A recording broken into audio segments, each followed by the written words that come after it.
السلام عليكم حبايب ملعوبه بودكاست، اهلا بكم معايا تاني والاسبوع السابع من البريمير ليج. يلا نشوف الاحداث اللي حصلت وموضوع الشامبيونز ليج والماتشات المهمه جدا جدا اللي معانا. يلا بينا.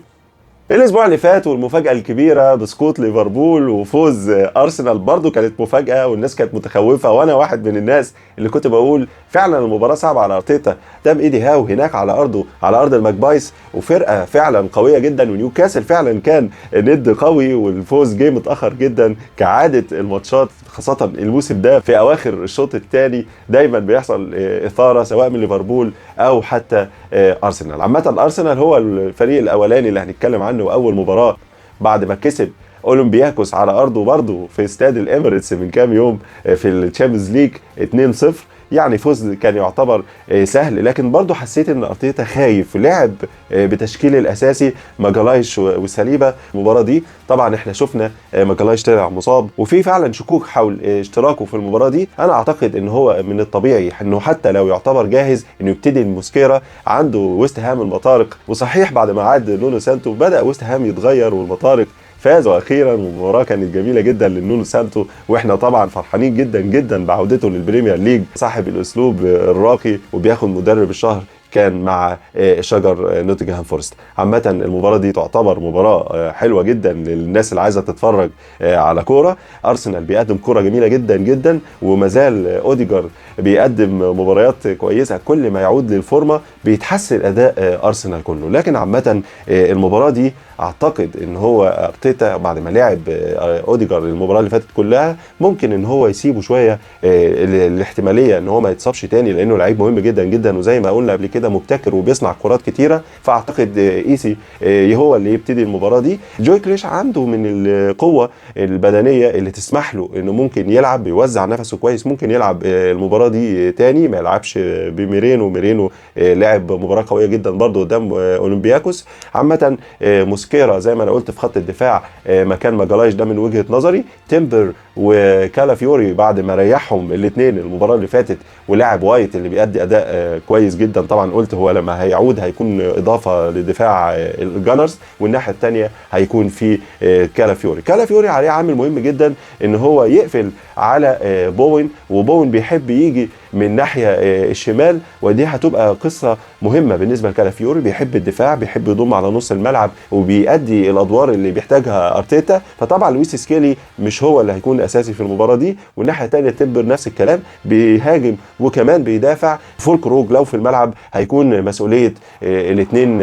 سنتر باكس، سواء ساليبا، خاصه ساليبا طبعا، او موسكيرا من وجهه نظري انا يلعب بدل ما ماجالايش يتصاب، خاصه ان ويست هام ما بيعيش افضل يعني مواسمه. هو دلوقتي اللي قبل الاخير في الدوري، عنده 4 نقاط فقط، هزيمه وحيده لليفربول في هذا الموسم، خاصه كانت من كريستال بالاس. وعايز اقول لكم على مفاجاه، كريستال بالاس هو الثالث بعد ارسنال بدون اي هزيمه، الفريق الوحيد اللي لم يهزم، 3 مباريات فوز و3 تعادل. برافو الصراحه جلاسنر، وبرافو الفرقه حتى بعدم وجود ايسي، اللي الناس كانت فاكره ان ممكن الفرقه دي ومتخوفه تروح حلقه الوصل اللي كان بيعملها النجم الانجليزي الحريف ايزي اللي راح للجانرز. لكن بصراحه جلاسنر اثبت ان هو مدرب على مستوى عالي، من المدربين اللي الواحد يحب يشوفهم. كريستال بالاس بيعيش افضل حالاته على الاطلاق. النصور بنتمنى لهم كل التوفيق، وبنتمنى للجانرز في المباراه دي التوفيق برضه، ونونو سانتو كذلك.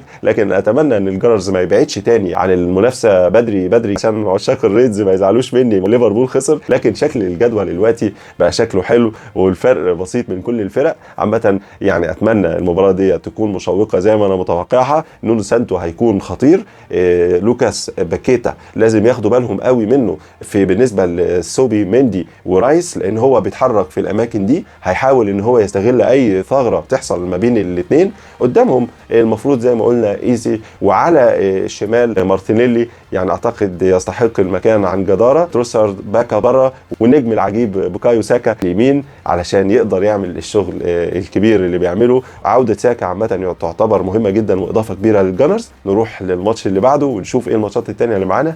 يلا بينا. المباراة اللي بعدها وفي نفس التوقيت الساعة 5 في السبت الممتاز هيكون المان يونايتد على أرضه في مسرح الأحلام. مباراة يعني تعتبر عنق زجاجة تاني بالنسبة لأموريم، خاصة بعد الخسارة اللي فاتت. مهم جدا إن هو يعمل نتيجة إيجابية في المباراة دي.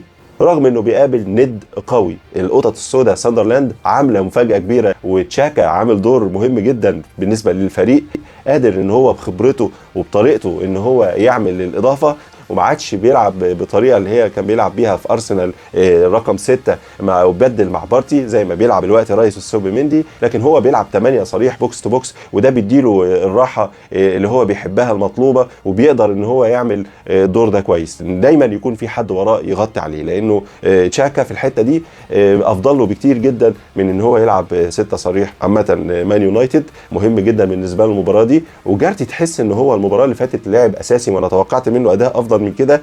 كان فاقد يعني للقوه، اجريسيف، كان فاقد للطريقه اللي بتلعب فيها المفروض في الدوري الانجليزي قدام خاصه برنتفورد، وكان على ارضهم النحل، وكان المفروض يبقى قد المسؤوليه شويه، تحس انه ناعم شويه كده، عشان كده خرجوا الماتش ده. اعتقد محتاج كازيميرو مره تانية جنب برونو فرنانديز بعد ما خلاص اتوقف، هيكون مهم جدا وجود كازيميرو. اما ديالو بالنسبه للاخبار اللي كانت متواتره ان هو راح علشان في حد من عيلته البقاء لله مات، فطبعا كده هو عودته حتى هتبقى نفسيا مش جاهز لخوض المباراه دي، لكن عامه ممكن يكون موجود على السكور شيت في دكه البدلاء، ويلعب دييجو دالو لو هو جاهز، وفي نفس الوقت يكون الناحيه الثانيه دورجو طبعا هو بيملى المكان ده ومفيش كلام في الموضوع. قدام هيكون في برضو تاني شيشكو. عامه هو ممكن يلاعب ماونت على اساس ان هو بيلعب على ارضه، لكن لو انا منه في المباراه دي بالذات اضايق دفاعات القطط السوداء واحط لهم فيرود زي شاشكو، خاصه بعد ما احرز هدف بعد ما اضاع برونو فرنانديز ضربه الجزاء بطريقه غريبه جدا. ويمكن يعني الضغط النفسي كله محطوط على كابتن الفريق وعلى اللعيبه بشكل عام واموريم، وبصراحه صعبان عليا الاداء، يعني شكله كويس لكن ما زال ما فيش نتائج، ودي مهمه جدا جدا بالنسبه لاي مدير فني محطوط تحت ضغط كبير. صرف اموال كتيره، صحيح ما جابش في الدفاعات وانا انتقدت الموضوع ده، لكن هو اعتقد عوده يورو، وجود ماجواير، استمراره مع الفرقه، وجود ديليخت اللعيب اللي بيأدي كويس جدا، حتى لوك شو. لكن انا شايف ان المشكله في المنظومه اكتر منها من اللعيبه. بثلاثه اندفاعيه قوي لقدام وبتسيب مساحات كتيره جدا، خاصه ان برونو فرنانديز راجل مش مدافع ابدا وبيلعب جنب كاسيميرو، وبيبقى كاسيميرو او حتى لو كان اوجارتي الاثنين بيبقوا لوحدهم في نص الملعب قدام الثلاثه، وده بيعمل شويه هشاشه في الدفاع زي ما اتكلمنا قبل كده. القطط السوداء على مسرح الاحلام عندهم فرصه ان هم يضايقوا اموريم، خاصه في الاجواء السلبيه اللي بتحيط باموريم، وناس كتير بتتكلم على اقاله، يبتدوا يفكروا في رود فان نيستلروي او غيره، اسماء زي زين الدين زيدان. عامه انا استبعد ان الاداره ممكن تعمل اي خطوه من دي دلوقتي. اموريم صرف، اموريم هو اللي عامل البري سيزون، واعتقد ان هم هيسيبوه شويه كمان عشان يثبت نفسه وان هو يكمل على الاداء المفروض مطلوب منه، نتائج مش اداء بس. حارس المرمى التركي بايندير عمل مباراه ممتازه رغم الخساره 2-1، كان ليه تصديات رائعه الصراحه. اعتقد ان هو ممكن يكمل تاني هو الاساسي في المباراه دي، يبقى هيكون كده مفيش قدامه غير انه يحط الاثنين الثنائي اللي المفروض يمتعونا، سواء براين امبويمو، وانا اعتقد ان هو في المباراه دي ممكن يحرز اهداف في المباراه دي بالذات مع كونيا كان المباراه اللي فاتت راجع من الاصابه، ما اداش بنفس النسبه المطلوبه منه، لكن هيكمل في المباراه دي. واعتقد ان المباراه بالنسبه لليونايتد فرصه ان هم يلعبوا مع فرقه يعني من فرق تعتبر من فرق الوسط، حصان اسود لكن لسه بدري على الكلام ده، في الاسبوع السابع وعندها 11 نقطه واحسن في الترتيب بالنسبه لمان يونايتد، لكن فرصه ان هم يكسبوا فرقه تديهم دفعه زي موضوع مباراه تشيلسي اللي كان ليه ظروف خاصه طبعا. عامه بلاش نطول ونروح على الماتش اللي بعده في السبت الممتاز بريمير ليج.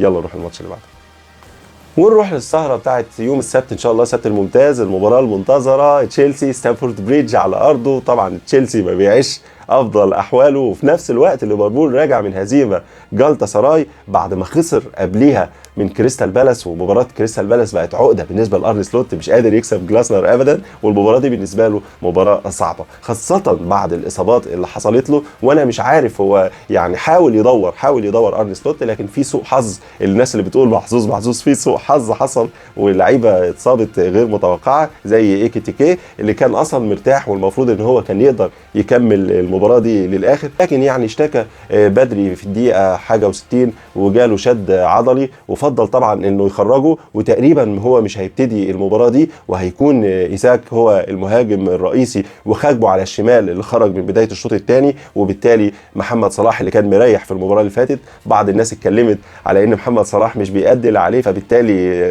قعد على دكه البدلاء. القصه مش كده خالص قدام جالتا سراي. جالتا سراي المفروض كانت فرقه مهزومه بالخمس اهداف قبل كده، فطبعا هو كان عايز يدور لعيبته، وده كلام صحيح، لان في مدرب احمال بيتكلم في الموضوع ده. اللعيبه بتلعب دقائق كتيره جدا، زي ما اتكلمت قبل كده على الجانرز، ولسه كنت بتكلم على ارتيتا اللي بيلاعب كتير جدا دقائق لماجالايش، وفعلا كان لازم يحصل له حاجه زي ما حصل مع ساكا في الموسم اللي فات. فحاول ارن سلوت ان هو يتلافى الحته ديت ويعمل تشكيله مختلفه. اتصاب ايكيتيكي ومش هيكون موجود، واتصاب اليسون، واصابه اليسون هي اللي تعتبر حاجه يعني صعبه شويه، لانه مؤكد عدم وجوده في المباراه دي، بعكس ايكيتيكي اللي هو فيه حوالي 75% ممكن يكون مش موجود. لكن الاكيد ان اليسون مش هيسافر لندن مع الفريق من مدينه ليفربول، وبالتالي مش هيكون قدامه غير ان هو يوقف الحارس الجورجي ماماردشفيلي لحين عوده اليسون. عامه في خط الدفاع الاثنين سنتر باك موجودين، كوناتي وفان دايك موجودين وماسكين نفسهم. المشكله في الاطراف، برادلي رغم الاداء الكويس ساعات بيعمل اخطاء، وناحيه كيركس كارثه في الدفاع، حاجه سيئه جدا، ومازال بيلعب ويعني مصمم عليه ارن سلوت.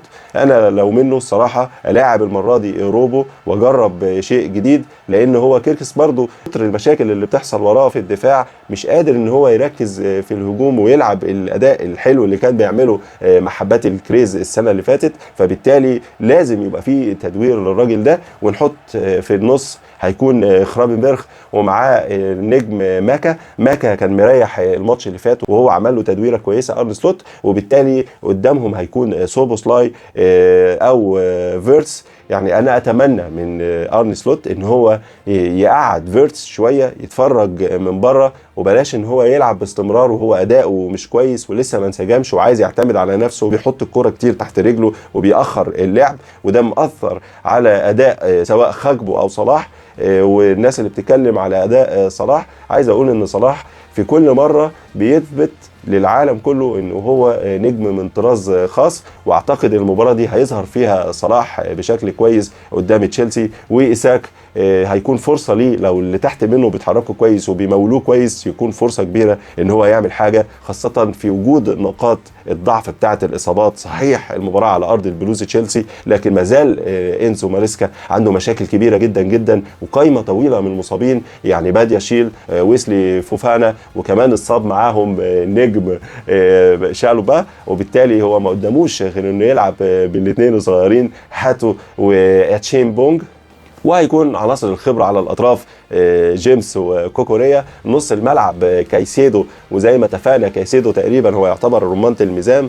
مشاكل بالمر زي ما هو قال قبل كده مش هيكون موجود لفتره 3 أسابيع ولسه منهم اسبوعين، فهيكون بالمر بره ال 18. ما زال لافيا مصاب ومش موجود مع كولويل في خط الدفاع، فهيكون انزو فرنانديز هيحاول ان هو يتقدم لقدام زي ما بيعمل ويؤدي الدور اللي بيعمله بالمر، ويرجع يساعد في نص الملعب. وبالتالي يكون الخيار الوحيد اللي ممكن يلعب في نص الملعب هو سانتوس البرازيلي جنب كايسيدو، وبكده يبقى مفيش غير جواو بيدرو في خط الهجوم، لسه ديلاب مصاب، وعلى الاطراف بيدرو نيتو، وده يعتبر هو مفتاح اللعب اللي المفروض يحاول يلعب بيه. وانا لو منه اخليه طبعا اساسي، خاصه لو كيركس موجود ناحيه اليمين من ناحيه تشيلسي، لان كيركس بصراحه هيكون سهل جدا جدا على نيتو ان هو ياخده وياكله ويعمل عرضيات، وهيعمل احلى شغل من ناحيه الشمال بتاعه ليفربول لو هو اللي هيلعب اساسي. انا من وجهه نظري احسن روبرتسون،